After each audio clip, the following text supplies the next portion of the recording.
नासिर 10वीं जमात का तालिब इल्म था और पढ़ाई समेत हर काम में सासत था। एक दिन स्कूल में उर्दू के उस्ताद का लेक्चर सुन रहा था। उन्होंने कहा, अल्लामा इकबाल ने नई नस्ल को शाहीन सिफत कहा था। उनके हर शेर में कोई न कोई पैगाम छुपा होता है। एक शेर में शायर मशरिक ने नौजवानों से खिताब किया है, इसमें भी एक नसीहत पोशीदा थी।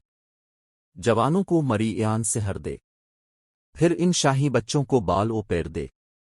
इस शेर में अल्लामा इकबाल अल्लाह ताला के हुजूर दुआ कर रहे हैं कि ए मेरे अल्लाह, मेरी कौम के सारे नौजवानों को मेरी सुबह के वक्त की वही फरियाद अता करने की तौफीक दे जो तावने मुझे दी है। ये शाहीन बच्चे हैं, उन्हें वो बाल ओ पैर यानी वो बाजू और परवाज की वो कुव्वत अता कर जिनकी मदद से वो बुलंदी पर पहुंचकर कामयाबी हासिल कर ले। जारी है। शाहीन जैसी परवाज के लिए हिम्मत, जुस्तजू, बुलंद सोच, मेहनत, रियाजत दरकार है और उसके लिए कौम को सासत्ती से बाहर निकलना पड़ेगा।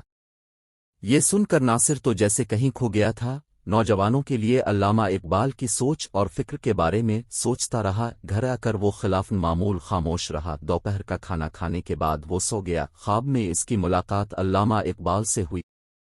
उन्होंने थपकी देते हुए नासिर से कहा, बेटा, मैं तुम सब का इकबाल हूँ, अलिफाटेओ और एक नई सुबह का आगाज करो। नासिर की आंख खिली तो इसने इरादा किया कि वो अपने आप को इकबाल के अफकार के मुताबिक ढालने की कोशिश करेगा। हर वक्त सासत और ला आबाल सा नजर आने वाला लड़का चंद ही दिनों में बदल चुका था। अब वो सुबह सुबह अलिफाटेता, नमाज फजर अदा करता, फिर सुबह की सैर करता और पढ़ाई पर भी तवज्जो देता। इसके अंदर आने वाली इस तब्दीली पर लोग हैरान होने के साथ खुश भी थे। उम्मी अबू ने इससे इस खुशगवार तब्दीली का पूछ ही लिया, जिस पर उसने इकबाल के अशार और ख्वाब में आने वाले हजरत अल्लामा इकबाल के बारे में बताया।